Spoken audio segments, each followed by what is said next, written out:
empty street. Normally on a Saturday, of course, this would be people pouring out of the exit there of the station.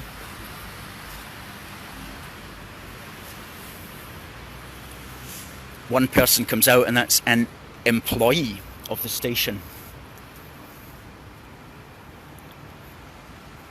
Station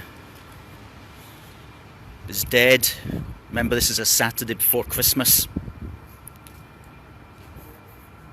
Brand new station, brand new design.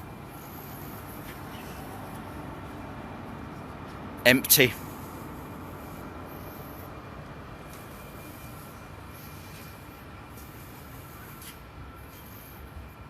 It's Buchanan Galleries in the background. That's a massive shopping centre. We'll go up and have a look to see what's happening with that.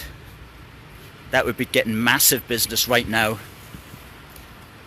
Horrible feeling that's going to be shut down.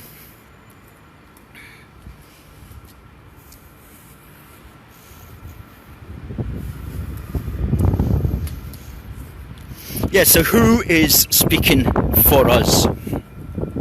Who is going to challenge this COVID consensus, which I'm defining as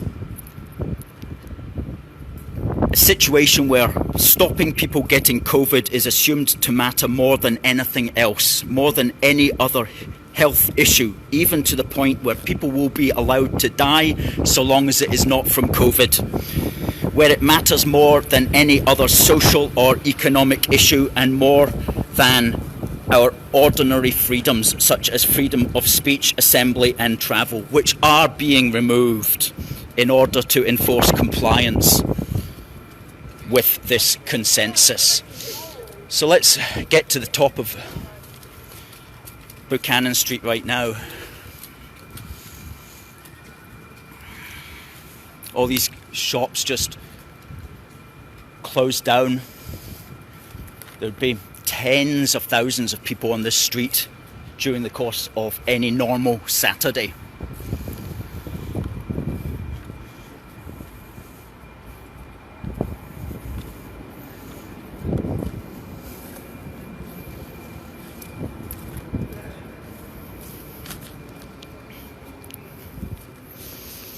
So yeah, who is going to speak for us? Now, I want to give a shout out to that literal handful of legislators who are standing up for us.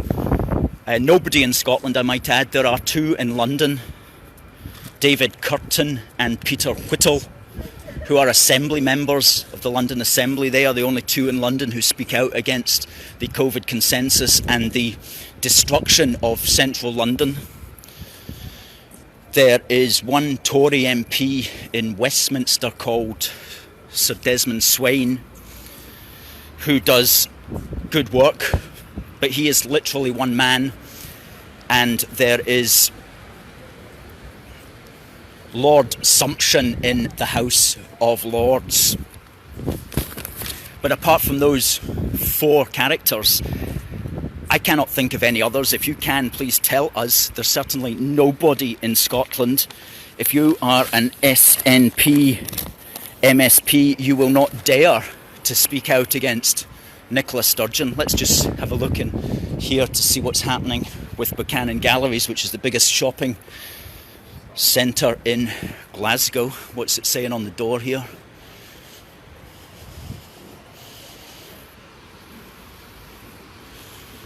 Doesn't seem to be anybody in there though. Escalators are empty.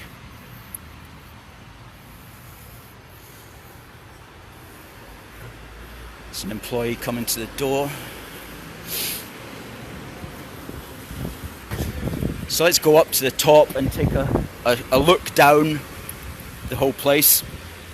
Yeah, so there's none. We have 129 MSPs in Scotland, and not one of them is standing up against lockdown from a principled position that it is a destructive policy to our health, to our mental health, to our social connections and to our national economy. And this is a party which claims to be the Scottish National Party. You would think they would have some concern for our national economy. You would think even they would do something different from what the government in Westminster is doing, if only to be different. But no, they just play this game that my lockdown is better than your lockdown, which is a false frame which will condemn us all to perpetual imprisonment if we accept it. Okay, I don't want to bother these guys here, so I'll just turn round at this point. Let's see if we can just have a look down the street.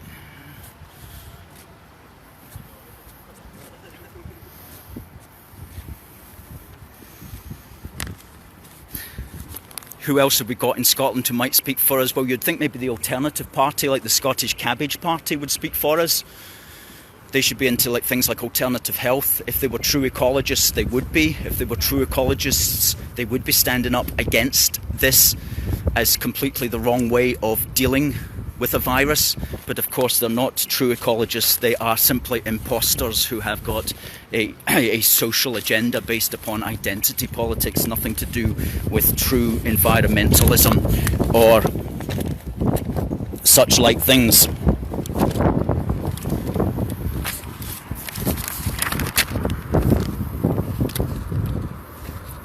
Sorry. Okay, guys, please do share this. Please share this on Twitter. We want to get this message out. We want to get it seen by thousands. This is the second busiest thoroughfare, second only to Oxford Street in London. And it's been recognised for being the second best shopping destination as well. And this is 5 Saturdays before Christmas. Normally it would be hoaching with people, but all the shops are shut. Some of the shops have their lights on, but nobody is home. And think about all the jobs of all the young people who work in these shops and who enjoy working in these shops. You know, these are kind of, some of these are big name shops, but even these big name shops are going to struggle because they were struggling prior to the lockdown. With the competition with online merchandise. So the danger is this lockdown could be enough just to kill off even these bigger shops. And of course on the high street in other places throughout Scotland, it's a complete assault on the small business owner and entrepreneur, and a complete movement of wealth from small businesses to the mega online corporations.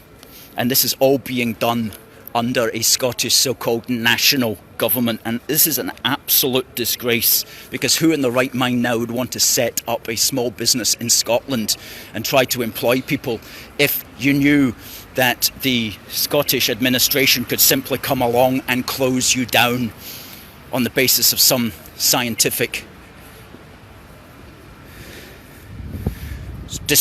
disputed scientific point of view. That's H&M over there. That's a massive store, completely dead, closed down. And of course, this is all being done nationwide under a Tory government, a government which is meant to care for the small business, a government that is meant to care for entrepreneurship. Do they understand what they are doing to the economy? Because the economy isn't something you just switch on and off. It's organic. It has a life. It has to live over years and years and years. And as I was saying to somebody earlier, I was stopped by a television camera earlier, and I said to them, you know, behind all of these shops, hotels, restaurants, is an army of other suppliers, bakers, butchers, also caterers, all of them suffering also. And what should have been done here is, rather than closing down the businesses and giving them some compensation, is they should have been encouraged to stay open and given the money anyway in order to make them safer. in order to help them to obey the law, they would have had less footfall, but they could have stayed open and they could have made additional money on top of that. The aim should have been to keep them open, and money and compensation should have been directed to keep them open safely, not to shut them down and then give them a pittance and expect that that's going to save the day, because it won't.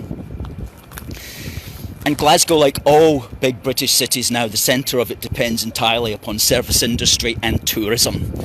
And the way it's going at the moment is there will be nothing for tourists to come to